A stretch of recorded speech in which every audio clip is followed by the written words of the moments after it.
The design of the ink-use staters of Colonia has elicited various interpretations over the years.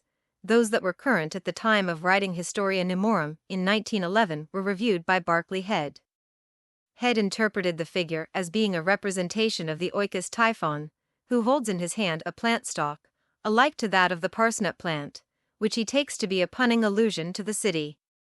Modern scholarship, however, tends to identify the figure as Apollo, as the symbolism is more easily associated with this deity, a laurel branch, for instance, being more easily recognizable and sacred to Apollo.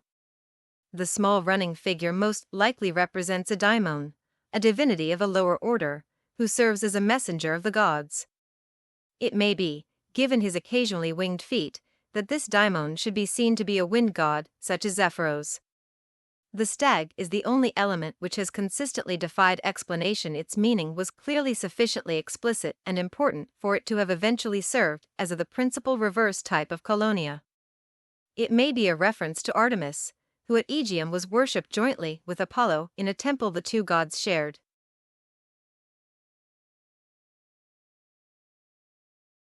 The most desirable of all the ink-use types of METAPONTION, this remarkable and brief series comprising only 4 known obverse dies for the staters and 1 for a third stater marks the first usage of adjunct symbols on the coinage of METAPONTION. A series of great fascination, the meaning of the grasshopper and the dolphin has been a subject of debate for many years. No advocated the symbols as representing the badges of the moneyers' houses, an argument not dissimilar to that which led the early archaic Athenian coins to be called wapenmünzen.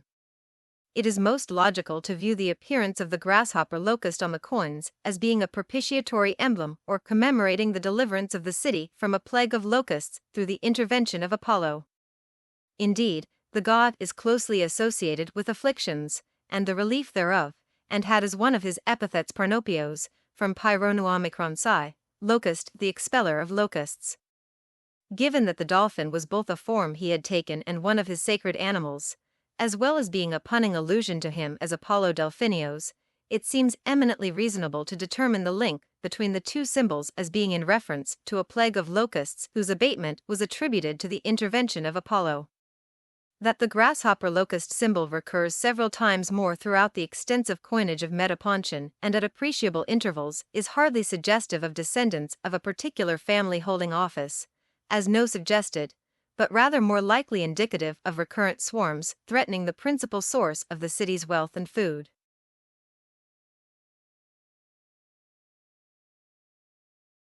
Regarded as one of the greatest military leaders in history, Hannibal led the Carthaginian army in the Second Punic War against Roman forces, following in his father's footsteps, who had been the leading general in the First Punic War. The beginning of the war in 218 BC was marked by the remarkable feat of Hannibal invading Italy via the Alps with his soldiers, horsemen and, most extraordinarily, North African war elephants. For nearly 15 years the conflict was fought on Italian soil, wreaking devastation on the peninsula on a scale it had never before endured, but it was the first venture of Hannibal crossing the Alps into the plain that was most shocking to the Roman generals.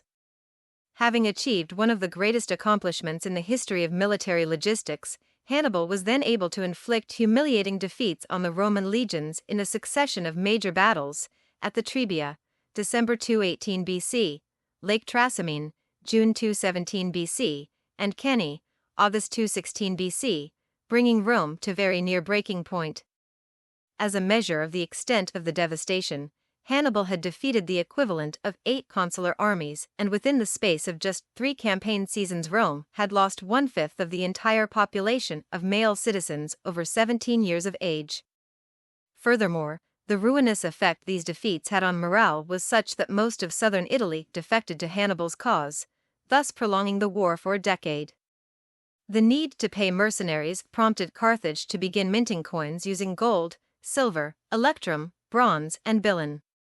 The great success of the Carthaginian army is highlighted in Carthage's ability to use gold for coin issues, as exemplified by the present example. This was in sharp contrast to the Romans who had to debase their currency in order to pay for the war. Among the special coinage minted under Hannibal's influence are the ever-popular issues featuring a war elephant on the reverse. On this coin, however, we are presented with a much rarer iconography, a head wreathed in corn and Nike driving a biga. Uncertainly attributed to Capua in the past due to the retrograde K, the style of the obverse is truthfully more Punic in character, particularly in the pronounced heavy chin, and the iconography is considerably more proximate to late gold issues of Syracuse around the time of Hikitas, 287 to 278 BC. It moreover lacks the characteristic inscriptions that would be expected of a civil issue, the absence of which clearly indicate that this is a Carthaginian military issue rather than that of a self-governing city-state.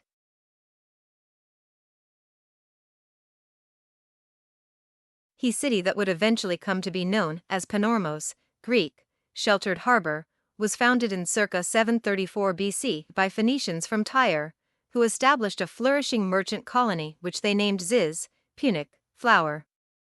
It was the most important of the three colonies forming the Phoenician triangle cited by Thucydides, the others being Motia and Solis.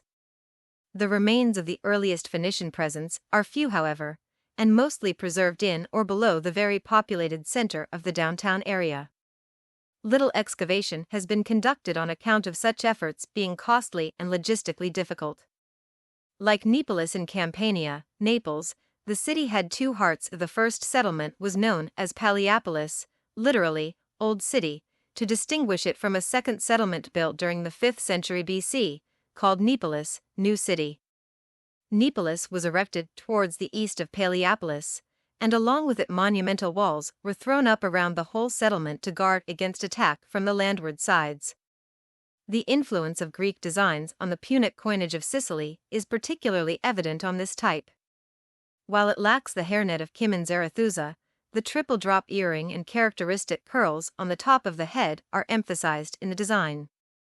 It has been noted that the obverse is a copy of the work of Euthdash, who produced a radical, energetic die at Syracuse, a work whose key elements are reproduced here. As the reverse is a relatively free interpretation of Kimon, so too is the obverse an adaptation of Euthdash. Gone are the wings of the charioteer and the Scylla. Instead of this symbol of Syracuse we see a hippocamp, perhaps taken from the coinage of either Himera or Messana, and in the place of the artist's signature on the original is the Punic ethnic Ziz. Inspired by these types, the artist or artists responsible for this coin have produced immensely beautiful dies that are amongst the very finest in the whole Sicula Punic series.